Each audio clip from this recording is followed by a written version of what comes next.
Bonus. Trax.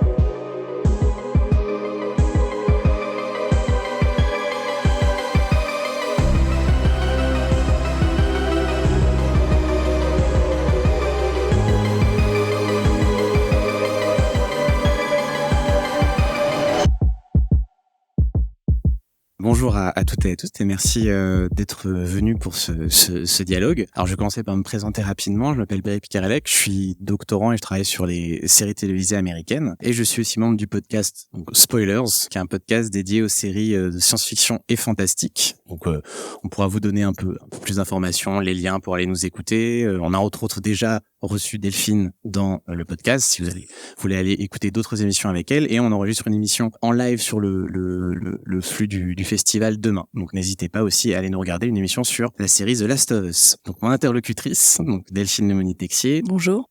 Delphine, tu es maître de conférence au département d'anglais de l'université Rennes 2.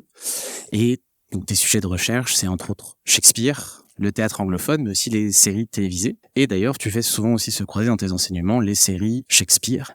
Tu montres aussi tous ces points de croisement. Et je sais parce que j'ai eu la chance d'être ton étudiant en plus. Et justement, la série qui va nous intéresser aujourd'hui, c'est une série qui va faire se rencontrer un peu ces deux univers, ces deux œuvres. Parce qu'on va parler en fait beaucoup d'intertextualité au cours de ce dialogue. Alors peut-être que vous connaissez ce concept, peut-être, mais on va juste revenir rapidement sur ce que c'est l'intertextualité, ce à quoi on fait référence. L'intertextualité, c'est simplement l'idée que c'est l'étude des relations entre un texte et d'autres textes qu'on va donc appeler ces intertextes. D'accord ? Ça peut aller de la citation à l'allusion, voire au plagiat, mais ça peut aussi être des relations de transformation, d'extension du texte. Et donc ça inclut aussi, par exemple, l'adaptation. Et on va justement parler d'une adaptation aujourd'hui. Alors moi, pour bien comprendre l'intérêt de l'intertextualité, il y a une citation que j'aime bien de Roland Barthes, où en fait il explique que avant l'intertextualité, l'étude de la littérature et du texte, sachant que le texte, étymologiquement, c'est textus, ça fait référence au tissu. On disait le texte était un voile qu'il fallait soulever pour aller au sens. Avec l'intertextualité, on va dire que le texte, on va s'intéresser en fait à ce tissu, à quoi il est formé, on va aller étudier ses fils, et c'est un peu ce qu'on va faire aujourd'hui. On va aller étudier les fils qui forment une série télévisée, et justement une série qui est très intéressante parce qu'elle est presque, sa matrice, c'est l'intertextualité en fait. C'est une série qui ne fait que faire des références, qui est construite d'autres intertextes, d'autres références, et donc là je vais essayer de vous la résumer brièvement, ce qui n'est pas une mince affaire. Est-ce qu'il y en a qui ont déjà vu Station Eleven, éventuellement ? Oui ? Ok. Alors, donc Station Eleven, allons-y. Donc oui, c'est pas évident déjà parce que, comme on se le disait à l'instant, c'est une série où il faut attendre presque 4-5 épisodes pour vraiment comprendre un peu ce qui est en train de se passer dans la série et qui est en rapport avec qui et voir un peu la trajectoire de l'intrigue. Et d'ailleurs, les 3 premiers épisodes avaient été diffusés en même temps, en fait, sur la chaîne HBO Max. Donc oui, diffusé sur la plateforme de streaming HBO Max aux États-Unis fin 2021. En France, c'est pas évident de la trouver, il faut aller sur le pass Universal dans mes souvenirs. Et donc c'est une série qui se passe sur 2 temporalités. Une dans le présent, alors qu'on a le début d'une pandémie. Une pandémie de grippe qui est je crois qu'il y a 99% de létalité, donc forcément c'est très très très dangereuse. Et le récit va commencer alors qu'on a un acteur qui s'appelle Arthur Leander, qui est un acteur de cinéma qui meurt sur scène en jouant King Lear. Et on va en fait suivre à la fois le début de cette pandémie et des moments de la vie d'autres personnages qui ont tous plus ou moins un lien avec Arthur. Alors d'abord on va voir Jivan, qui est donc quelqu'un qui est journaliste culturel, qui se cherche un peu et qui va assister à la mort de Arthur sur scène, et Kirsten, qui est une jeune fille qui joue dans la pièce King Lear dans laquelle joue Arthur. Donc on va voir cette trajectoire-là. On va voir aussi d'autres personnages liés à la vie d'Arthur Leander. Alors on a son ex-meilleur ami Clark, on a son ex-femme Miranda, et aussi donc sa femme Elizabeth, son fils Tyler. En fait, presque tous ces personnages vont se retrouver dans l'autre ligne temporelle du récit, qui se passe 20 ans après la pandémie. Donc on est dans un monde post-apocalyptique, mais pas forcément un monde de ruines. On a un semblant des sociétés qui commencent à se reformer. Et là, on va suivre en fait Kirsten, la jeune fille qui jouait dans la pièce, qui a grandi et qui fait partie d'une troupe de théâtre qui s'appelle la Traveling Symphony et qui traverse la région des Grands Lacs aux États-Unis. C'est dans les Grands Lacs. Donc on va la suivre elle. On va retrouver d'autres personnages et on va voir se dessiner, si ce n'est un affrontement, en fait, la dualité entre d'un côté une secte menée par quelqu'un qui s'appelle le Prophète et qui est entouré d'enfants et qui rejette le passé du monde, et de l'autre côté un endroit qui s'appelle le musée de la civilisation, qui lui cherche en fait à conserver toutes les traces du monde d'avant. Et donc là, on a à peu près tous les éléments importants du récit. La série va zigzaguer un peu entre toutes ces temporalités pour qu'on commence à comprendre ce qui se passe et à voir tous les liens qu'elle entretient entre ces personnages. Mais on a un dernier élément, qui est justement le titre de la série, c'est Station Eleven, et c'est en fait un comic book qui est écrit et dessiné par Miranda, donc l'ex-femme de l'acteur qu'on a évoqué rapidement. Et en fait, il y a seulement deux exemplaires qui existent. Elle en imprime 5. Elle imprime 5. Il en reste que 2. C'est ça. Il reste celui qu'elle donne directement à Arthur et que Arthur va donner à Kiki, à Kirsten. Et l'autre exemplaire qu'elle lui donne pour Tyler. Les 3 autres, elle en a un avec elle en Malaisie, dans sa chambre d'hôtel quand elle meurt. Elle le dit à Clark au téléphone. Elle dit, je voulais te le donner, mais je l'ai avec moi. Et les 2 autres, je sais pas, je crois qu'on n'a pas d'infos dessus. Et elle n'en avait fait que 5 de toute façon. C'est ça. Et en fait, ce qui va se passer, c'est que ce comic book, plusieurs personnages vont le lire. Certains vont même baser un peu leur philosophie, leur existence sur le contenu de ce comic book. Et il va même, d'une certaine manière, annoncer des événements du récit. Donc, il est vraiment central, il est assez mystérieux. Et on va suivre à la fois ce qui a pu l'inspirer et la manière dont il va inspirer d'autres personnages. Et en ça, par rapport à ce que je dis sur l'intertextualité, c'est assez fascinant parce que le titre du roman, à la base, c'est un roman et de la série, mais le titre du roman, c'est aussi le titre du comic book à l'intérieur du roman. Donc on est déjà dans quelque chose qui met à distance et on est déjà dans une œuvre qui en contient une autre qui a le même titre mais qui n'a pas le même contenu. C'est déjà quand même un récit à tiroir et un récit à plusieurs épaisseurs et finalement quand on dit Station Eleven, c'est 3 choses. C'est la série du showrunner Patrick Somerville, c'est le roman d'Emily St. John Mandel et c'est à l'intérieur des 2 le comic book de Miranda Carroll qui est un des personnages. Donc c'est ces 3 choses-là simultanément. Et y a un autre grand texte littéraire que vous connaissez bien et que la série utilise qui fait la même chose. C'est Hamlet de Shakespeare. Puisque dans Hamlet, le père s'appelle Hamlet, le fils s'appelle Hamlet et la pièce s'appelle Hamlet. Donc c'est pas par hasard, à mon avis, que Somerville a rajouté par rapport à ce que fait Emily St. John Mandel la pièce Hamlet de Shakespeare à l'intérieur de sa série. C'est pour justement faire écho et montrer que une grande œuvre, elle a plusieurs niveaux d'interprétation et rien que son titre déjà, il est beaucoup plus profond que juste avec un seul élément de signification. Ça renvoie à 3 choses bien différentes et qui se répondent les unes les autres. C'est ça. Puis on va revenir en détail sur Hamlet tout à l'heure. Justement, tu évoquais le roman, donc Station Eleven. Toi qui connais bien ce roman, est-ce que tu veux nous parler peut-être un peu des choix d'adaptation qui ont été faits ? Alors, il y a beaucoup de choses qui diffèrent, au sens où Somerville, à mon avis, s'est vraiment servi du roman un petit peu comme Damon Lindelof, et en partie lui, puisqu'il a collaboré aussi dessus, s'est servi du roman de Tom Perrotta, The Leftovers, pour la série The Leftovers. Attends, on situe juste Damon Lindelof rapidement, donc qui est un scénariste américain de séries télévisées qui est à l'origine de la série Lost, entre autres, puis The Leftovers dans les années 2010, plus récemment Watchmen ou Mrs. Davis tout récemment. Et donc, il avait adapté le roman de Tom Perrotta et sur lequel a travaillé le showrunner de la série. Et je te laisse retenir sur Station Eleven. C'est-à-dire que c'est quand même à la base le même univers et les mêmes personnages. Par contre, il a adapté d'une manière qui est assez semblable à mon sens à la manière de l'écriture de Lindelof, à la fois dans Lost et dans The Leftovers, en renforçant les liens entre les différents personnages du roman. Il fait se croiser et interagir des personnages qui dans le roman se croisent une fois et une seule, et quelques instants seulement. Et là, ça devient une trajectoire de vie. Alors même si ils se perdent, ils traversent un peu ensemble la fin du monde, et puis ils se perdent après, mais ils se retrouvent à la fin. Et donc il y a cette espèce de grand arc de perdre des gens et pouvoir leur dire au revoir, ou perdre des gens sans pouvoir leur dire au revoir. À mon avis, si je devais faire une phrase sur la série, je pense que ce serait ça. C'est la fin du monde, ou le monde post-apocalyptique tel qu'on le vit dans la série. C'est, comme dit Kirsten enfant, j'ai pas pu dire au revoir à qui que ce soit. Et le dernier épisode de la série, non seulement elle va retrouver, je vais pas tout spoiler, mais elle va retrouver quelqu'un qu'elle a perdu depuis 20 ans, avec qui elle avait traversé les premiers jours de la pandémie, mais elle va aussi pouvoir dire au revoir, et sereinement dire au revoir à des gens avec qui elle a vécu et qu'elle accepte de voir partir temporairement ou pour toujours, on ne saura pas, parce qu'on ne sait jamais si on va revoir les gens à qui on dit au revoir, mais elle apprend à dire au revoir, et c'est un peu la vertu de sa trajectoire, je pense, dans la série, c'est que ça guérit ce traumatisme de pas pouvoir avoir dit au revoir, avoir fait ses adieux. En fait, c'est une mauvaise traduction que je suis en train de faire en disant dire au revoir, parce que c'est plutôt faire ses adieux aux gens qui meurent. Et là, maintenant, elle peut dire au revoir. Dans le dernier épisode, elle peut dire au revoir sereinement. Et il y a toute cette montée très positive, très optimiste, il me semble, dans l'épisode final, qui est la grosse différence par rapport au roman. Le roman, c'est un roman où il y a beaucoup plus d'éléments un peu classiques de l'univers post-apocalyptique.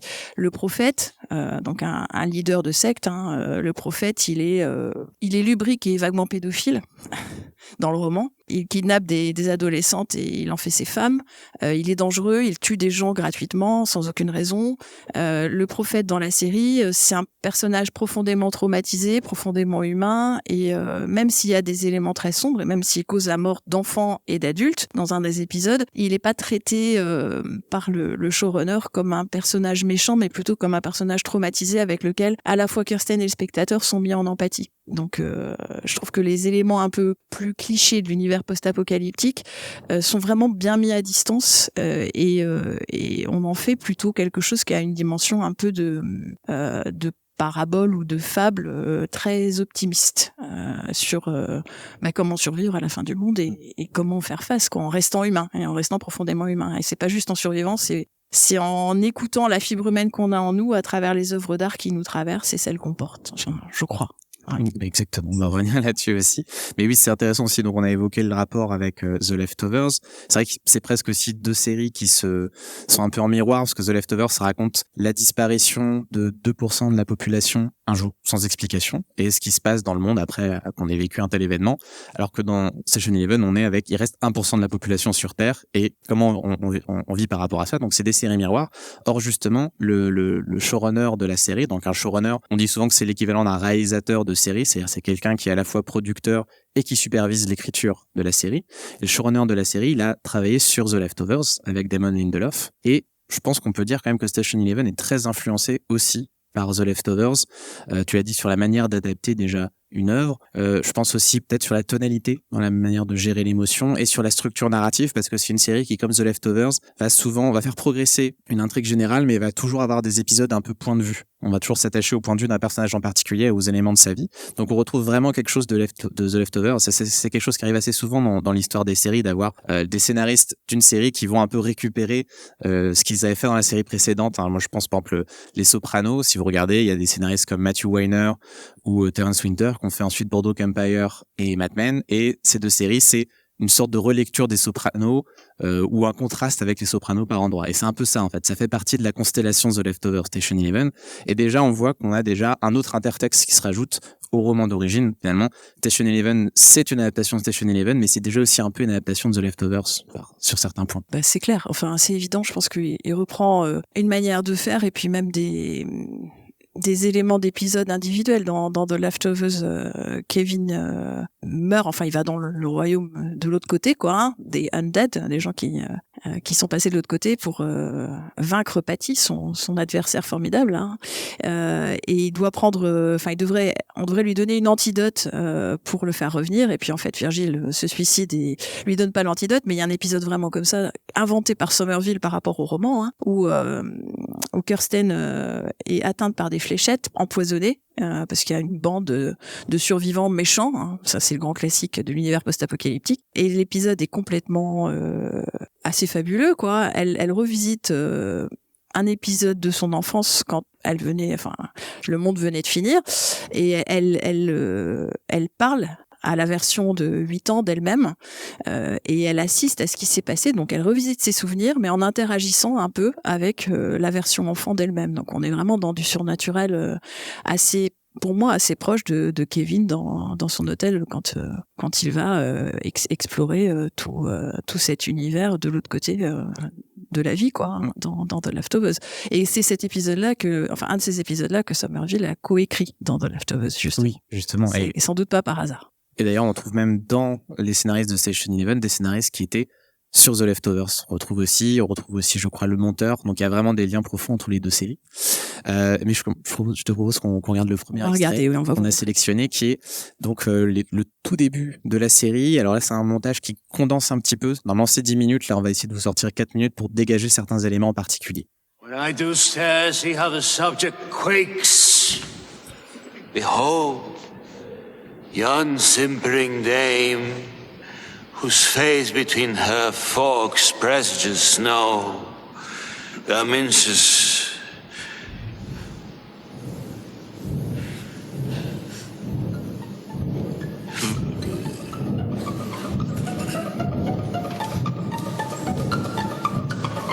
He's having a heart attack. He's acting. No, look. Does thou know me? What are you doing? Sit down. Sorry. Excuse me, sorry. Sorry. Donc, premier extrait, beaucoup de choses à dire déjà. Donc, on voit effectivement le début, tout début de la pandémie et la mort du personnage d'Arthur Leander. Alors, déjà, donc, cette pièce qui est jouée, c'est King Lear. Et qu'est-ce que tu peux nous en dire plus et pourquoi tu penses ce choix de King Lear pour cette scène d'ouverture? Alors ça, c'est un des endroits où la série est la plus fidèle au roman. Hein. C'est exactement la même chose dans le roman. J'ai pas l'impression, très honnêtement, que il y ait beaucoup à chercher dans la référence à King Lear elle-même, mais plutôt dans le fait que ça soit une tragédie. Et puis dans le fait que bien sûr c'est le moment où dans une tragédie le personnage principal on sait tous qu'il meurt à la fin, donc King Lear on s'attend à ce qu'il meure, mais là ce qui se passe c'est l'acteur qui meurt, donc on est déjà sur ce double niveau et le moment où l'œuvre va résonner par rapport au réel. Vous voyez ce que je veux dire? King Lear, on attend sa mort à l'acte 5. Là, on est dans l'acte 4. Et c'est pas le personnage qui va mourir, c'est l'acteur qui incarne le personnage. Donc, c'est déjà pour nous dire quelque chose. Et moi, j'ai compris, je crois, à vrai dire, pourquoi il y avait ça dans le roman quand j'ai vu la série. Parce que la série est beaucoup plus riche visuellement, nécessairement. Et le traitement visuel, il me semble, est extrêmement explicite. C'est une préfiguration de l'univers quelques heures, quelques jours plus tard, cette salle de théâtre. Déjà parce qu'on la voit 20 ans plus tard avec les cochons, enfin les sangliers, je sais pas si c'est des cochons sauvages ou des sangliers, et il y a plus rien. C'est un bâtiment en ruine avec beaucoup de végétation, des animaux sauvages. Somerville, dans une interview, dit en se marrant, bah oui, les sangliers, n'oubliez pas que c'est quand même eux qui ont mangé les cadavres. Donc il a cet humour noir qui est assez marrant. Je vous avoue que moi, je voyais pas ça comme ça du tout. Je voyais plutôt le côté positif de l'image post-apocalyptique avec la nature qui a repris ses droits, la vie animale, tout ça. Mais surtout cette salle de théâtre vide, quand il revient de l'autre côté du rideau, il est sur scène. Il va rien faire. D'ailleurs, le Jivan de la série, il sait pas. Le Jivan du roman, il a une formation d'infirmier urgentiste. Dans tous les jobs qu'il a fait, il n'a pas trouvé de satisfaction et il s'est finalement dit, bah si, ça m'intéresse. Donc il va et il fait des soins de premier secours. Il sait faire dans le roman. Dans la série, il sait pas faire. Donc c'est un spectateur. C'est un spectateur qui comprend avant les autres, qui est en lien très fort avec Arthur, qui voit qu'Arthur ça va pas et qu'il va mourir, il est le seul à comprendre, on voit bien, même sa copine comprend pas, elle est même gênée, elle se dit oh j'y crois pas, il va aller sur scène, enfin horreur quoi. Mais en même temps, il peut juste regarder quand il arrive, parce qu'il est juste là à dire how is there not a doctor, comment ça se fait qu'il y a pas de médecin. Donc c'est nous en fait, c'est nous spectateurs. On voit qu'il y a une catastrophe qui est en train de se passer là sur scène, et tout ce qu'on peut faire, c'est se dire ah c'est en train d'arriver, mais faites quelque chose. Donc déjà ce côté-là m'a interpellée. Je me suis dit ah c'est nous, c'est Jivan, c'est le spectateur. On est comme ça, on est assis sur un fauteuil, il se passe quelque chose, on a envie d'aider le personnage et on peut pas. Comme lui. Et puis ensuite, la salle vide, quand il revient de l'autre côté du rideau, il est extraordinaire, ce rideau. Dans le roman, le théâtre, il est vidé de ses spectateurs, mais pas complètement. Il y a encore 2-3 personnes qui traînent. Il y a les gens qui nettoient la salle. Il va aller chercher sa copine aussi au vestiaire. Il va demander à la dame des toilettes si elle l'a vue. Et non, il y a personne. Le mec du vestiaire, la dame des toilettes, ont pas vu sa copine. Et là, quand il revient dans la série de l'autre côté du rideau, quand il sort de scène, on est encore dans l'univers de la vie. Il y a des belles couleurs chaudes, tout ça. Mais la salle est vide, c'est une cathédrale vide. Bah, c'est une préfiguration de ce qui va se passer avec la pandémie, en fait. Cette mort d'Arthur sur scène, elle nous joue ce que la série ne montrera pas. Elle va pas nous montrer ces millions de cadavres, contrairement d'ailleurs à plein d'autres œuvres visuelles cinématographiques post-apocalyptiques. On va pas voir un univers avec des cadavres partout. On va pas vraiment voir la ville vidée non plus, mais par contre, c'est le théâtre en fait, où se joue cette chose-là. Jivan est le seul vivant, il n'y a plus que lui. dans la salle de théâtre. Et la seule chose vivante qu'il y aura après, c'est 20 ans plus tard, les cochons et les feuilles des fougères qui auront poussé, quoi. Et donc je pense vraiment que c'est à ça qu'elle sert, cette tragédie. Pas tellement parce que c'est King Lear, encore que quand même Somerville a utilisé une citation de King Lear pour mettre le titre de son épisode pilote, c'est Wheel of Fire, la roue de feu, comme la roue d'Ixion, c'est une citation de Lear un petit peu plus tard dans le même acte, mais parce que c'est une tragédie qui devient réelle. Le comédien meurt et la mort du comédien, c'est la préfiguration de tout ce qui va, tous les autres qui vont mourir après. La salle de théâtre complètement vidée à cause de la mort du comédien, c'est le monde après cette pandémie qui va quand même tuer 99% de la population. Et quelque part, elle contient un petit peu en miniature, c'est presque un teaser ou un spoiler, elle contient en miniature toute la catastrophe à venir, quoi. Et je pense vraiment qu'elle sert à ça. Puis on a comme tu dis, ce rapport, la limite entre la scène et le public devient poreuse aussi, parce que Jivan se précipite sur scène. On lui dit, est-ce que vous êtes docteur? Il dit, non, il est pas docteur, mais il a joué le docteur, en fait. Il s'est précipité comme aurait dû le faire un docteur, et ça va d'ailleurs être en lien avec l'arc du personnage. Et cette idée-là, voilà, la réalité et la fiction sont en train de s'entremêler, de s'annoncer, de s'influencer. Et il y a aussi un truc intéressant, je pense, c'est la toute première séquence avec les cochons.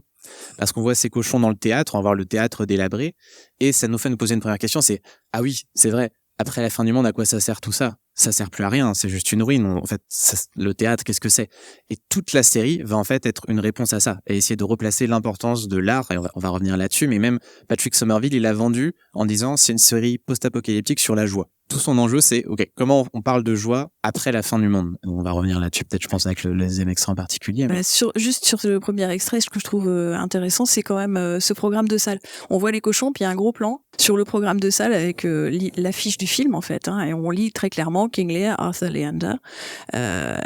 20 ans plus tard, dans un théâtre où il pleut, et d'ailleurs elle est dans l'eau, elle est d'en haut comme ça d'eau, la petite feuille de salle, elle serait plus là. Donc c'est bien qu'il y a quelque chose à y voir dans ce spectacle qui est en train de se dérouler. Il nous montre en gros plan ça, alors vous allez me dire ok, c'est pour faire comprendre que c'est le roi Lear, on n'aurait pas eu besoin de ça à cet endroit-là. C'est vraiment qu'il reste, c'est totalement pas réaliste que ce programme de salle plongé dans l'eau et survécu dans cet état-là, qui sont encore lisibles.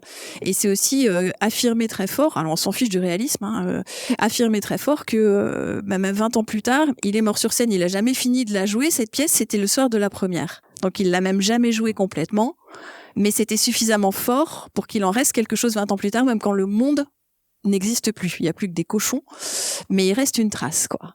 Et je pense que ça aussi, il annonce un petit peu ce qu'il essaie de faire lui aussi, avec sa série, affirmer que l'art permet de survivre à la fin du monde, mais l'art aussi continue. Tant qu'il y a des gens pour lire les textes, tant qu'il y a des gens pour les dire, tant qu'il y a des gens pour les jouer, parce que quand même le théâtre a une importance extraordinaire dans cette série, et il reste l'humanité. C'est ça l'humanité. C'est pas le fait de survivre.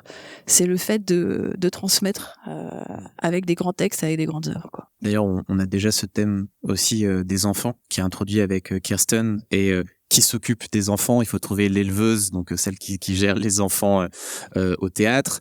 Jivan qui va devoir s'occuper de Kirsten, en tout cas pour les premiers épisodes.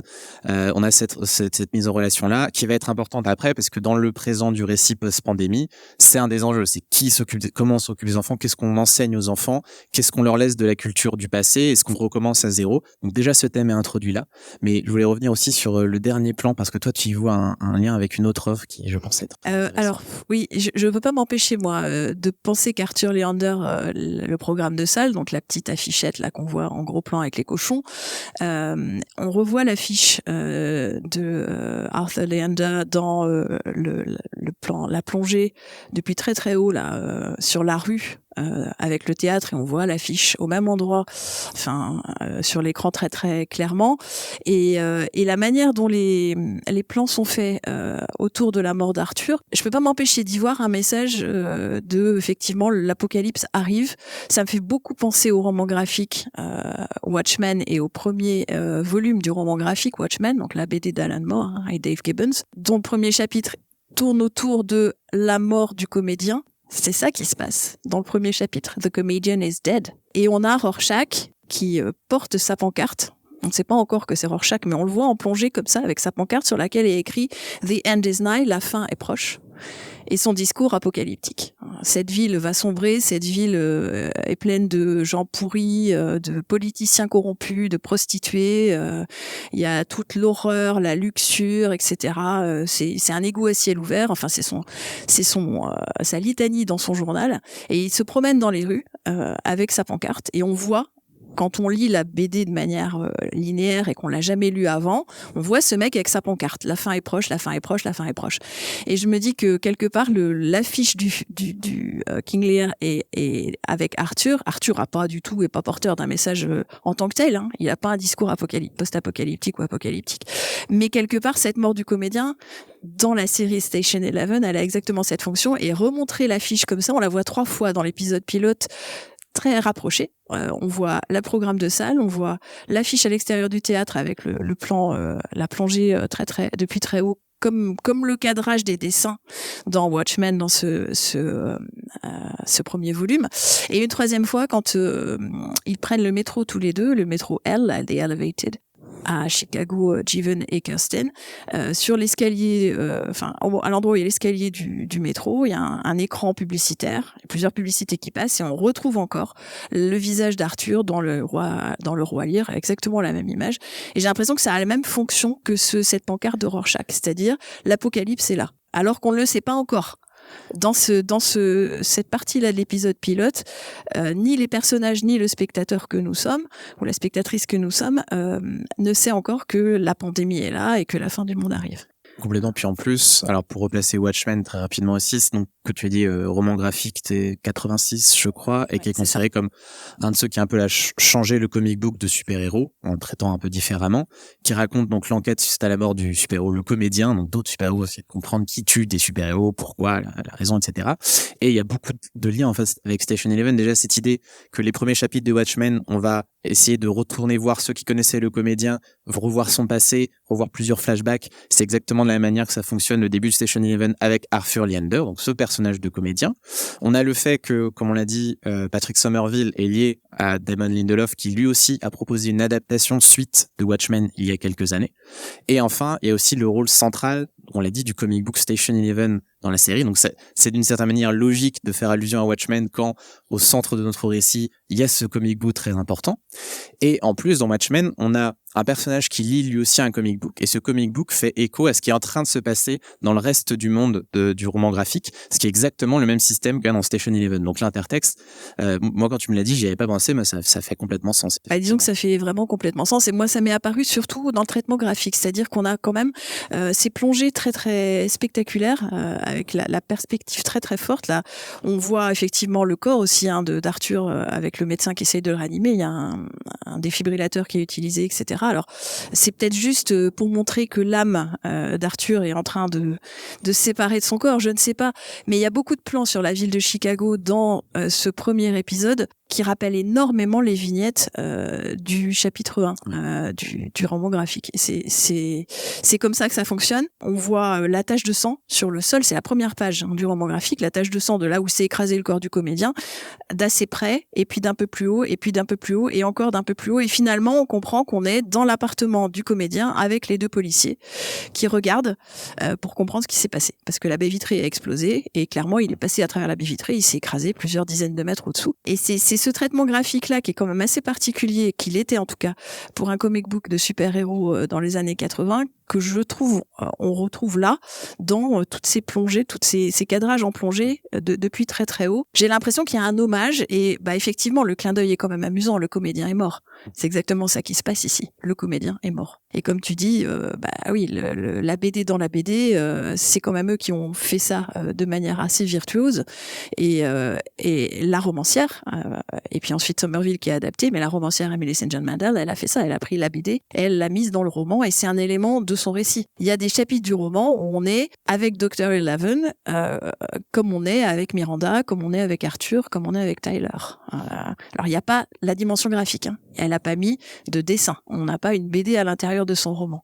Mais par contre, l'histoire de la BD, ça fait partie des chapitres du roman. Donc, probablement quand même que c'est pas tout à fait un hasard. Je pense qu'il y a vraiment une référence assez claire à cette Et comme tu dis, effectivement, on revient encore à Lindelof qui hante aussi Station 11, mais qui lui aussi est influencé par la structure de Watchmen avec l'idée d'avoir ses chapitres personnages, ses épisodes personnages. Donc, encore une fois, il y a plusieurs intertextes qui se mélangent même entre eux.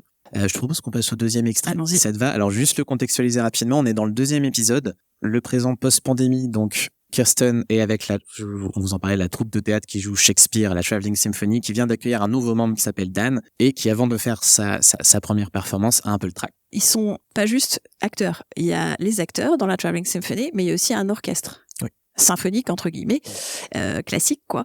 Et ils mettent en musique, il y a une compositrice qui met en musique les pièces de Shakespeare. Donc, année après année, chaque année, ils jouent une pièce. Et elle écrit une symphonie, elle compose une symphonie. Et on joue sur la musique qui est jouée donc par le petit orchestre qui accompagne toutes les scènes des représentations. Donc c'est pas juste. Oui. Il y a aussi la dimension musicale. C'est ça que je veux dire, parce qu'on pourrait aussi, alors là je suis complètement hors compétence, mais quand même, parler de Paganini et de Liszt, qui sont des références musicales importantes dans la série. La Campanella, par exemple, est un morceau Qui revient beaucoup dans la série. Et on a ça, et dans le même temps, vous allez voir dans l'extrait des flashbacks au moment du début de la pandémie, quand Kirsten a été accueillie par donc Jivan, qu'on a vu dans la première séquence. Ils sont allés chez son frère qui vit dans un grand immeuble à Chicago, et on n'arrive pas à joindre les parents de Kirsten. On ne sait pas ce qui leur est arrivé. Elle leur envoie des SMS, ils répondent pas. Et donc là, on va voir, c'est le contexte de l'extrait. Hey.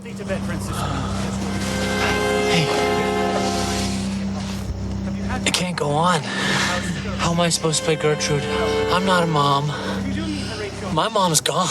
Okay, have you ever heard of Arthur Leander? From before. The Orion Soldier? Yeah, yes. Okay, so he gave me my first acting lesson. Ready? It's not about you. That's it. It works. Put all of your attention on the other person. So you're Gertrude, and you are. But your concern is your son, Hamlet. You put all your focus on me, and it'll free you up. I promise. Good? Yeah. Thoughts and wishes bend again toward France. Voilà, alors un extrait très important parce que je pense qu'il est vraiment programmatique du rapport à l'art au sein de cette série. Mais avant de complètement rentrer dedans, je pense peut-être qu'on parle du rapport à Hamlet, peut-être dans la série, parce que là donc c'est une scène d'Hamlet qui est jouée. Je crois que donc Hamlet est plus important que dans le roman dans cette série. Ah mais Hamlet est pas dans le roman, il y a pas de scène de Hamlet jouée dans le roman du tout. Alors je pense pas qu'il faille aller chercher, je pense que c'est très thérapeutique pour quelqu'un comme moi qui voit du Shakespeare partout et qui cherche des sens cachés, plein de choses, de lire l'interview de Somerville, parce que il dit moi Shakespeare c'est pas le truc qui me passionne le plus, quoi. Enfin, je sais plus ce qu'on lui pose comme question, mais il y a beaucoup de Shakespeare dans votre série, tout ça. Il y a de Shakespeare dans le roman, déjà. Et puis, Shakespeare, voilà, c'est pas ce texte-là en particulier. Il faut pas chercher un sens particulier. Mais par contre, il insiste beaucoup sur la fonction de l'art. Et je pense que c'est ça. Moi, je me suis dit, pourquoi on a remis du Hamlet? Alors, quand même, à cause, je pense, du personnage de Tyler et du traitement du personnage de Tyler, parce que ça permet plein de choses au niveau un peu rédemption symbolique du personnage de Tyler, le prophète de la série, qui est beaucoup plus un personnage profond et complexe que le prophète du roman. Mais aussi simplement, je veux dire, tout le monde connaît Hamlet. C'est la tragédie. Donc on revient toujours à cette idée de la tragédie. Qu'est-ce que c'est qu'une tragédie? C'est quand le monde s'écroule complètement.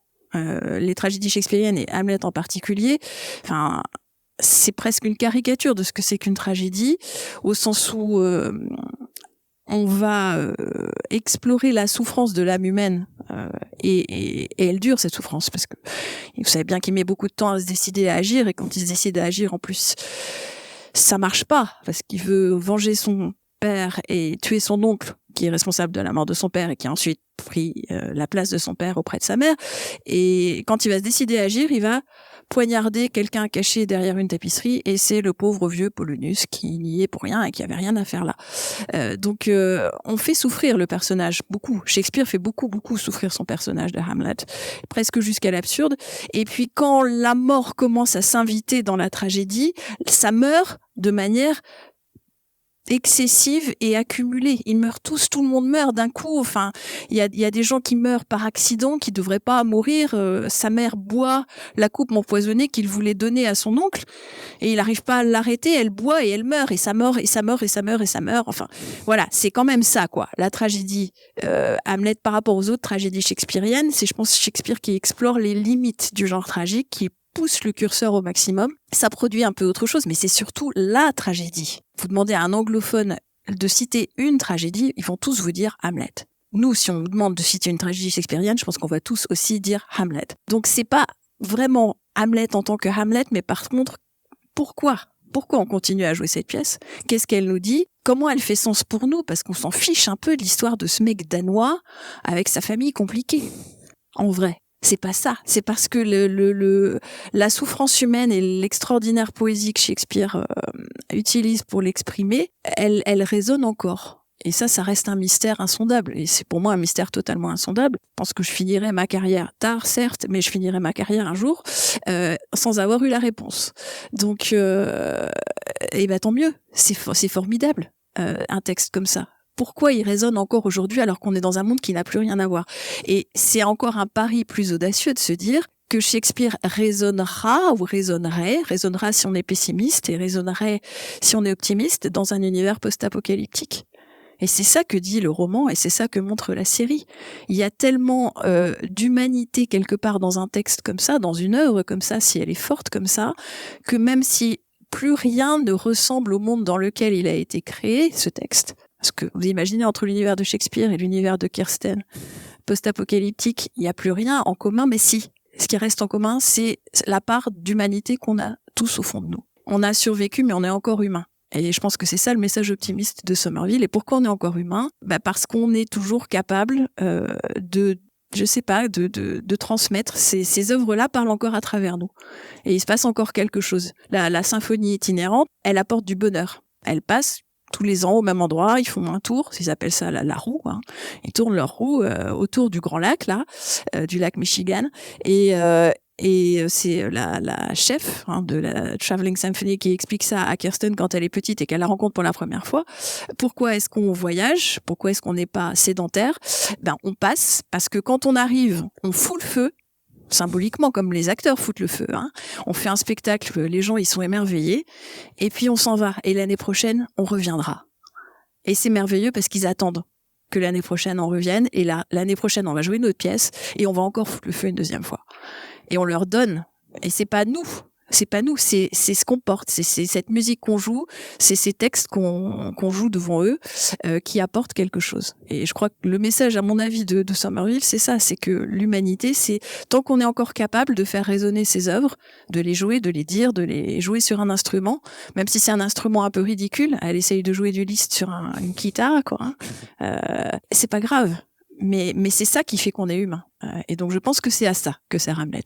Et pas du tout forcément plus. Je pense qu'il est un peu aussi quand même un tout petit peu malhonnête, Somerville, parce que c'est vrai que dans les interviews, il a ce côté, oui, Shakespeare, ça m'intéresse pas trop, mais bon, on l'a pris, on a fait parce que il y avait des choses, fallait quand même s'en servir, etc. Mais même Hamlet, avec le fait, comme tu sais, qu'il y a une pièce dans la pièce, une troupe de théâtre, et que Hamlet utilise cette pièce pour voir la réaction de Claudius, savoir s'il a bien tué son père, cette idée de confronter quelqu'un à une vérité, qui va en fait être reprise dans Session Even, parce qu'il y a au moins 2 pièces qui sont montées pour essayer de faire en sorte que des personnages exorcisent un petit peu leurs démons, leurs traumas. Donc déjà, il y a tout le concept un peu de la série d'une certaine manière qui est là.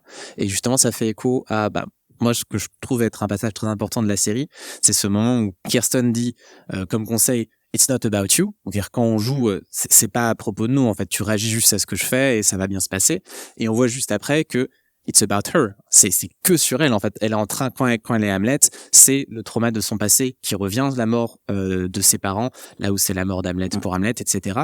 Et en fait, je pense que c'est un des propos aussi de la série, cette idée du rapport entre vie, art ou fiction, et une espèce de boucle. On voit à la fois comment ça va, la fiction va naître de la vie des personnages, mais va aussi s'incarner à travers eux. Ils vont tous se retrouver à vivre eux-mêmes des fictions qu'ils connaissent. Et d'ailleurs, il y a plusieurs passages où il y a des personnages qui font des remixes musicaux, oui, dont un, alors je raconte brièvement, mais un personnage, donc Jivan, qui va rentrer dans une maison pour chercher des médicaments, ce genre de choses. La maison est abandonnée et il tombe sur un synthétiseur et commence à l'allumer et ça fait de la musique. Et en fait, il y a des enregistrements de voix d'une petite fille, donc des moments un peu du quotidien et qui ont été transformés pour faire un morceau de musique. Donc ça a été transformé en art d'une certaine manière. Et en fait, d'un coup, le contre-champ nous révèle que sur le canapé d'à côté, il y a un squelette. Et en fait, c'est la personne qui était dans la maison. Et après, il va raconter que oui, il y avait l'enfant et la mère, je crois, qui étaient... Il y avait 3 enfants. Les enfants et la mère étaient dans le lit, dans la chambre. Voilà. Et le père le cadavre du père est sur le canapé, mais il est moins décomposé. Donc il est mort après. Donc il est mort après. Et en fait, on se rend compte que le père, les dernières choses qu'il a fait, c'est prendre ces enregistrements de ses enfants et en faire une œuvre d'art. Son mash-up, quoi. C'est ça. Ouais. Et il a fait de l'art à partir du passé, à partir de ces souvenirs-là. Et donc, il y a vraiment ce rapport un peu complexe entre vie et fiction et la manière dont elle s'incarne à travers les personnages. Ça forme une espèce de boucle en permanence. Et en même temps, ça rejoint complètement l'idée d'adaptation parce que Station 11, la série, devient, comme Kirsten est l'interprète de son propre passé et à la fois de Shakespeare, la série devient l'interprète de Station 11, le roman, et la filtre à travers aussi tout son passé et toute sa vie. Donc il y a cette idée qui revient en permanence dans la série. C'est ça. Et l'extrait là, je pense qu'il est extrêmement intéressant à cet égard-là, puisque on voit bien le tricotage, si on prête un peu attention, le tricotage entre la bande sonore et les images, avec les chevauchements. On a les paroles des comédiens qui jouent Hamlet, avec les images de Jivan, Frank et puis la petite Kirsten qui hurle parce qu'elle a eu ce SMS qui lui a appris la mort de son père. Et on a ça à plusieurs reprises. Et je pense qu'il y a derrière, c'est ça, c'est que ces mots-là qui ont été écrits par Shakespeare il y a bien longtemps pour toute autre chose, c'est ça qui fait ressurgir, peut-être même c'est un souvenir qu'elle avait plus ou moins complètement oblitéré et qui ressort. Donc les mots d'un autre qui parle d'un traumatisme équivalent lui permettent aussi de faire ressurgir ça. Alors nous on en a besoin parce qu'on connaît pas ce qui s'est passé à ce moment-là. C'est le premier moment où on sait comment ça s'est passé pour elle, mais elle dit quand même à un moment qu'elle ne se souvient pas de la première année après la pandémie. Vrai. Et donc, si on écoute ce qu'elle dit et si on la croit, quand elle se souvient pas de la première année de la pandémie, c'est parce qu'elle joue Hamlet qui parle du traumatisme de la mort de son père que son souvenir à elle va ressurgir. Il y a vraiment une dimension très thérapeutique derrière ça, quoi. D'ailleurs, Patrick Somerville dit que c'est un peu l'idée de la série, c'est qu'est-ce qu'on fait après un trauma, après un moment aussi terrible, mais c'est pas le moment en lui-même, c'est ce qu'on fait après. Et c'est aussi là que c'est intéressant de revenir sur Hamlet parce que finalement, c'est un peu une manière de dire Hamlet. T'aurais dû lâcher l'affaire. T'aurais dû passer à autre chose, en fait. Et c'est ce que les personnages vont faire. Ils vont chercher un peu la catharsis à travers le théâtre, etc. Et d'ailleurs, dans la série, il y a des allusions, effectivement, à tout ce que ça peut représenter, cette idée d'un peu un événement traumatique. Dans le premier épisode, on a un avion qui s'écrase juste devant l'immeuble des héros. Ensuite, on entend des messages au répondeur de personnes qui font leurs adieux à leurs proches. Bon, c'est le 11 septembre qui est convoqué, là, totalement. Là encore, on a aussi un lien avec The Leftovers qui faisait ce genre de lien. Et d'ailleurs, oui, ce qui est intéressant aussi, je pense, dans cette boucle fiction-réalité, c'est le fait, donc, bon, ça échappera à personne, forcément, qu'on pense au Covid maintenant quand on voit cette série. Or, le roman est antérieur au Covid et la série ils ont commencé à la tourner début 2020. Donc, en fait, ils ont fait les 2 premiers épisodes et ils ont dû arrêter à cause du Covid. Et jusqu'au bout, ils pensaient, non, c'est bon, ça ira, il y aura pas de souci. Et ils ont dû arrêter, vraiment, ils ont pu faire que 2 épisodes. Donc, ils ont été même rattrapés par la réalité. Donc, ils sont exactement dans la même position que ces personnages de leur série qui se mettent à incarner la fiction. Et d'ailleurs, il expliquait que ça a inspiré des choses parce qu'il s'est retrouvé avec sa famille dans un petit appartement à vivre au jour le jour. Et l'épisode 7 de la série, c'est ça. C'est Kirsten, Frank et Jivan. Et c'est leur vie. Ils disent ça, en fait, j'ai essayé de réécrire ce que j'ai vécu. Donc, on a vraiment ce lien entre vie et fiction qui se fait. C'est toujours assez fascinant, ces moments-là. Et effectivement. Et il dit d'ailleurs, avec pas mal d'humour, on s'est planté sur certains trucs. Il y a l'épisode pilote, on voit Jivan qui fait les courses. Il remplit 7 caddies avec Kirsten pour aller chez Frank et s'enfermer dans l'appartement. Et dans un supermarché, il y a personne. Il y a juste un caissier. Et il dit non, mais là, c'est clair, on était, mais à des kilomètres de ce qui se passe vraiment. On l'a bien vu, puisque, non. Au contraire, les gens se sont précipités. Alors, pour acheter des choses un peu exotiques parfois et faire des stocks étranges. Mais, on sait bien que ça n'a pas fonctionné comme ça. Donc, ils ont été aussi, ça doit être une sacrée expérience artistique, ça, d'imaginer un univers et de voir la réalité qui rattrape et puis de pouvoir confronter, de se dire oui, ça c'était vraiment comme ça et ça ah bah non, là on était à côté de la plaque quoi. Mais enfin c'est tout à fait en phase avec le contenu de la série, c'est extraordinaire ce côté-là. On écrit de la fiction et ça résonne tellement avec le réel que c'est nous là maintenant. Je pense que ça, enfin à la limite moi ça m'aurait un peu flippé. Ah oui, je pense que ça devait être un peu dérangeant. Complètement. Alors, quelque chose que je voulais aborder aussi avec toi, alors qu'on arrive à la fin de notre discussion déjà, mais je pense aussi c'est la spécificité de cette série par rapport au genre post-apocalyptique. Parce qu'il y a vraiment une approche très particulière. Alors je pense qu'elle était peut-être déjà présente dans le roman, mais qu'un rapport un peu particulier qui est pas du tout dans le pessimisme qu'on peut avoir dans beaucoup de récits post-apocalyptiques par rapport, c'est-à-dire que souvent l'idée c'est une fois que la civilisation s'effondre, l'homme est un loup pour l'homme, tout est perdu. Et là, c'est une série qui va dire s'il y a encore des possibilités de s'organiser, d'être en rapport qui est pas un rapport d'affrontement. Et la réponse, en fait, ça va être l'art, finalement. Et là, on fait une boucle avec le tout début de la série, avec ces cochons dans le théâtre. Si on va voir que, finalement, le théâtre, ça va être important. En plus, ça fait un rapport, nous, donc, spoilers, je vous le disais, on va parler demain de la série The Last of Us. Alors, c'est vraiment un rapport diamétralement opposé au post-apocalyptique sur ça. Ouais, mais il y a quand même la thématique, le motif de l'enfant. Moi, je trouve que, enfin, si la série propose tout un tas d'éléments de réflexion sur l'art, je pense que idéologiquement, fondamentalement, les deux modèles qui s'opposent, ils sont quand même sur la manière dont on traite les enfants. Et la société des survivants qui sont à l'aéroport, c'est une société qui est vraiment complètement uniquement tournée vers le passé, avec son leader Clark, là, qui est devenu un petit peu un dictateur dérangeant quand même, et qui dit que la seule chose qu'il voudrait, lui, c'est une machine à remonter le temps. I want a fucking time machine. The only thing I want is a fucking time machine. La seule chose que je veux, c'est une putain de machine à remonter le temps. Et c'est donc ce côté contrôle et cadrage des enfants. Et le modèle à l'extrême inverse, c'est à mon avis la symphonie itinérante et son deuxième petit groupe là, qui est à Pinktree, qui est dans la Golf House, la maison du golf, où on élève les enfants complètement librement et on les laisse s'épanouir et on les confronte à l'art et on leur donne envie d'interpréter. Et oui, enfin, il n'y a pas du tout ça dans le roman. L'univers de l'aéroport, des survivants de l'aéroport, est pas du tout un univers du contrôle comme ça et du contrôle et de la punition en fait. Et donc je pense qu'il y a aussi un message comme ça dans la série. C'est clairement deux modèles. Alors c'est quand même aussi c'est un patriarche blanc. Alors il est homosexuel pour pas être complètement dans la caricature, Clark, mais quand même c'est le patriarche blanc qui contrôle et qui décide de tout. Et puis la Traveling Symphony, c'est plutôt un matriarcat, c'est quand même Sarah. Et c'est un univers complètement libre, y compris au niveau de la cellule familiale, au niveau des couples, etc. Enfin, on est vraiment dans deux types de sociétés complètement différents. Et je pense qu'il y a cette dimension-là, ouais, dans ce que Somerville apporte à cet univers post-apocalyptique par rapport au roman, c'est quand même d'opposer deux modèles sociétaux. Je pense pas que le roman fasse ça du tout. Il est plus sur des individus. Il y a ce thème en plus aussi d'un peu du mythe fondateur, parce que on va avoir d'un côté justement le prophète qu'on a évoqué, qui va lui créer sa société avec ses enfants, qui est entièrement tourné autour du comic book Station Eleven. C'est-à-dire qu'il parle avec des répliques de Station Eleven, ils comprennent le monde à travers ça.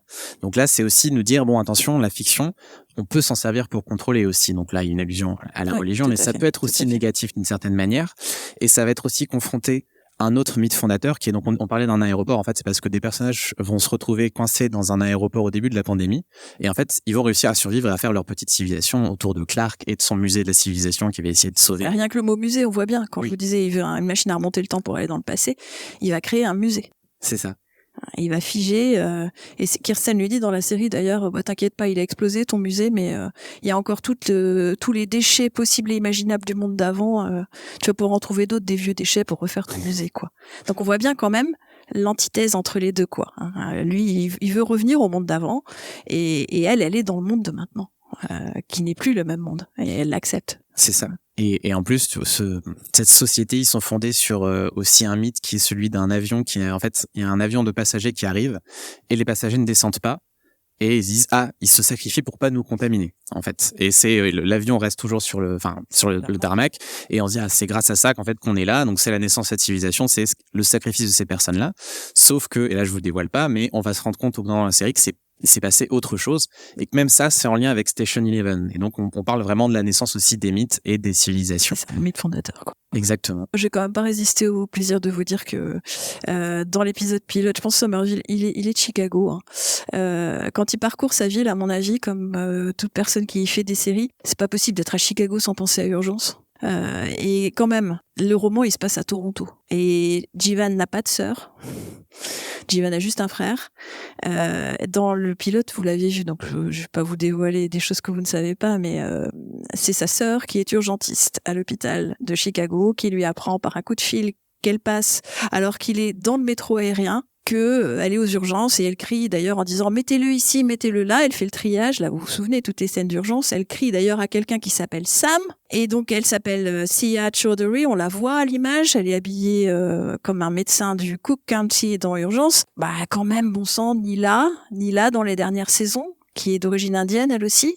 Le médecin principal des 3 dernières saisons d'Urgence et l'infirmière centre des infirmières, le personnage principal des infirmières dans ces dernières saisons-là, c'est Samantha que tout le monde appelle Sam aussi. Je peux pas m'empêcher de penser qu'il s'est fait son petit plaisir et qu'il a non seulement mis sa série dans sa ville, mais qu'il a joué avec la référence d'Urgence et qui aussi, enfin c'est pas neutre quoi. Ce moment où on voit Sia à l'hôpital, ils savent qu'ils vont mourir les médecins, mais ils continuent à accueillir les malades. Et donc ils vont jusqu'au bout de leur dévouement et jusqu'au bout de leur compassion de soignants. Et je pense qu'il y a un vrai message de Somerville derrière ça aussi quoi. Oui. C'est pas la fin du monde où tout le monde quitte le navire et etc.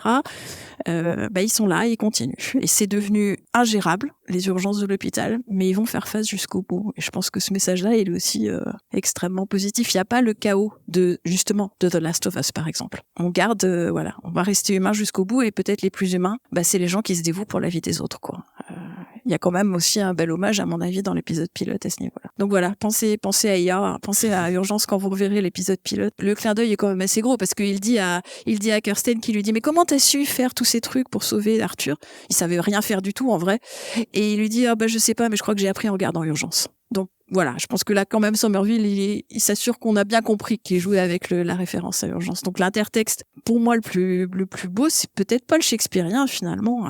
Celui qui est le plus riche là, c'est l'intertexte sériel. C'est un hommage à une grande série quand même, qui à mon avis l'a marqué lui comme auteur. Que ce soit un auteur de roman parce que c'est un romancier aussi, et puis un auteur de script de série. Puis on peut peut-être faire le lien du coup rapidement avec la dernière série qui est mentionnée dans la série, mais c'est Star Trek. Bien sûr. Puisque Star Trek, donc déjà dans la roulotte en fait de Traveling Symphony, il y a marqué en gros la survie ne suffit pas. C'est ça, survivre ne suffit pas. Survival is insufficient. Qui est en fait une réplique de Star Trek Voyager. Dans le musée des civilisations, on a l'Enterprise, on a Spock en figurine, mais on a aussi un passage où Kirsten regarde des cassettes et voit en fait un épisode de Star Trek dont j'ai le nom quelque part. Attendez, je vais vous le sortir. The Conscience of the King. Et un épisode donc fait référence à Hamlet où il y a une troupe de théâtre qui interprète Hamlet. Donc il y a un vrai rapport Star Trek Station 11 qui nous ramène au comic book, un comic book qu'on n'a peut-être pas précisé aussi, mais qui est un comic book de science-fiction. Et en fait, on a ce lien entre culture légitime et culture populaire c'est l'alliance de cette série. En fait, c'est le lien. On a même dans l'extrait qu'on vient de voir, on a ce passage avec la musique un peu néoclassique de Dan Romer et elle se mue et d'un coup on passe sur le morceau de Lee Hazelwood quand on passe dans le flashback. Donc on a aussi ce passage, ce lien entre les deux. Et finalement, c'est Shakespeare qui était c'est de la culture populaire au début. Ah oui, c'est la seule chose dont il faut se souvenir, c'est que les premières œuvres de culture de masse, c'est les pièces de Shakespeare. C'est pas comme ça qu'on les enseigne, mais c'est une réalité. Il y avait 10% de la population de Londres qui a vu les pièces de Shakespeare qui ont eu un grand succès, les premiers Henri VI. Il y avait 100 000 personnes, 120 000 habitants à Londres. Et donc il y avait 10 000 personnes qui sont venues parce qu'on a les registres. On a les registres des théâtres. La comptabilité des théâtres, elle est passée. On l'a gardée. On les a pas tous, mais on en a. Donc il y a à peu près 10 000 personnes qui ont vu cette pièce de Shakespeare. Vous imaginez un spectacle aujourd'hui en France, rien qu'à Paris, où on aurait 10% de la population qui passe en tant que spectateur. Ça, c'est de la culture de masse. Et donc la grosse imposture aujourd'hui, c'est de vouloir ériger cette culture populaire en culture savante. C'est vrai qu'il y a des références savantes, c'est vrai qu'il y a des références très érudites, mais c'est de la culture populaire. Le théâtre de Shakespeare, c'est de la culture populaire. Et c'est le premier des showrunners, à mon avis, si vous voulez que je vous dise ce que j'en pense. Et il écrivait de manière collaborative. Les dernières éditions de ses œuvres, sont publiées avec les noms de collaborateurs, parce que l'intelligence artificielle nous a permis de faire ça. On a découvert que les pièces n'étaient pas écrites d'une seule main, parce que la syntaxe, la grammaire, le lexique, donc le vocabulaire, la façon dont c'est écrit, etc., prouve que plusieurs personnes ont collaboré sur les textes de Shakespeare. Et donc, on n'édite plus les pièces avec juste William Shakespeare comme nom d'auteur, mais on met des collaborateurs. Quand on ne sait pas qui c'était, on n'est pas sûr, on met qu'il y en a un 4e et un 5e. Donc, c'était un showrunner. C'est ça, un showrunner. C'est quelqu'un qui s'entoure de bons auteurs, d'excellents auteurs. Il a sans doute l'idée principale, effectivement, l'univers, l'imaginaire, et puis il fait écrire les scènes tristes par celui qui est bon pour écrire les scènes tristes, les scènes de bataille par celui qui est bon pour les scènes de bataille, etc. Et puis lui, il fait un petit peu le lien entre tout ça, il donne le là, mais ça n'est pas lui le seul auteur. Donc voilà, je pense que c'est pour ça, en fait, pour ne pas vous mentir, que les belles et grandes séries sont autant obsédées par Shakespeare, c'est que le mode de fonctionnement, le mode de travail de création de Shakespeare, c'était celui qu'on a aujourd'hui avec l'écriture collaborative des séries. Et Shakespeare écrivait de manière sérielle, voilà. Donc, comprenez pourquoi je travaille sur les séries et pas seulement sur Shakespeare. Et on va arriver au bout du temps qui nous était imparti, mais peut-être qu'on peut prendre 5 minutes si jamais il y a des questions du public autour de cette série, de ce dont on a parlé. Je trouve qu'il y a un vrai sujet dans cette série sur la question de la diffusion culturelle. Quand on regarde, par exemple, la BD, qui est éditée à 5 exemplaires, même l'autrice de la BD, au départ, on ne veut pas, c'est elle le fait pour elle. Et après, on se rend compte que ça a un impact énorme sur énormément de gens, que ce soit sur la secte ou sur les personnages qui l'ont, que c'est 2 exemplaires. Et je trouve qu'il y a ça rend bien discuter bien entre le rapport qu'on a à l'œuvre. Et ça, je trouve que il y a ce thème un peu récurrent qui ici tout du long dans cette série. Et il y a cet exemple aussi, Tyler, donc le gourou, quand il dit il faut que je retourne auprès des enfants parce qu'ils commencent déjà à réinterpréter différemment, et il se passe des choses parce que j'ai plus le contrôle. Effectivement, c'est un thème qui est récurrent sur la longueur de la série. C'est assez d'affaires. Complètement. Et en plus, c'est marrant que vous parliez aussi du passage où Miranda perd le comic book brûle et donc il n'est plus disponible, puis ensuite il va être très rare parce que Station Eleven en fait fait partie donc il y a eu une fusion entre Warner et Discovery et qui a mené en fait à un phénomène un peu particulier qui fait que sur les plateformes de streaming comme HBO Max où il y avait la série, elle est plus disponible. En fait, ils l'ont retirée parce qu'ils se sont rendu compte que ça leur coûtait trop cher en royalties de les laisser. Donc maintenant, il y a des calculs très cyniques. Il y a des séries comme Westworld ou Station Eleven qui sont plus disponibles légalement aux États-Unis. Donc d'une certaine manière, on a encore cette boucle fiction-vie puisque ils ont parlé d'œuvres qui disparaissaient et qu'on pouvait plus trouver qu'à certains endroits. C'est ce qui est arrivé à Station Eleven, en tout cas aux États-Unis. Donc on peut encore la voir en France, mais on ne sait pas pour combien de temps on pourra encore la voir. C'est juste pour lancer un petit peu ce que vous disiez sur la réalité de C.P. Shakespeare dans son contexte contemporain.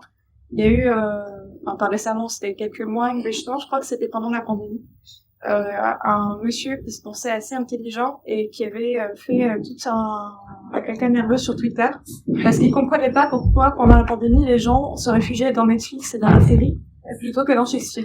Il a dit comme ça. Et sauf que du coup, moi ça m'a poussé à m'intéresser justement à comment étaient écrites les pièces de Shakespeare, comment est-ce qu'il les voyait. Et justement le fait qu'il écrivait de façon sérielle et le fait que même il avait commencé à élaborer un modèle financier qui rappelle celui de Netflix aujourd'hui, c'est-à-dire que on invite les gens à revenir à la suite, notamment je pense au cycle d'Investis, où les gens en fait étaient invités à revenir à la caisse suivante et à repayer pour voir la suite.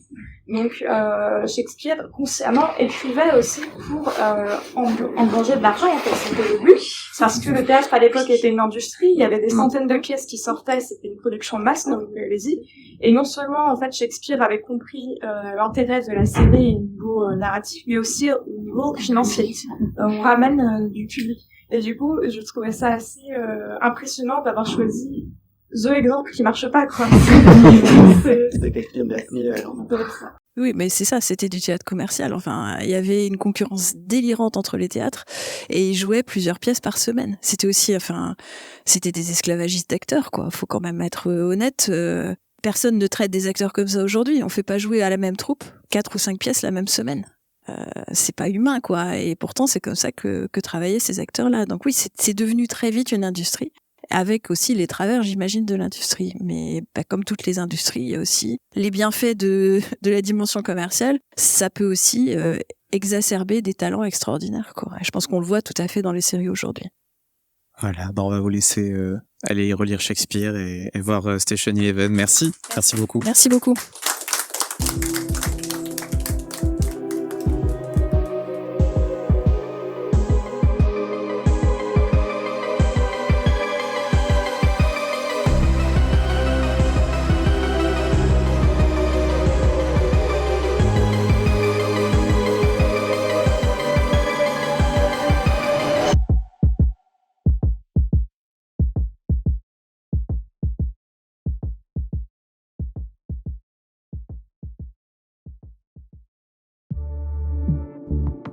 Bonus. Trax.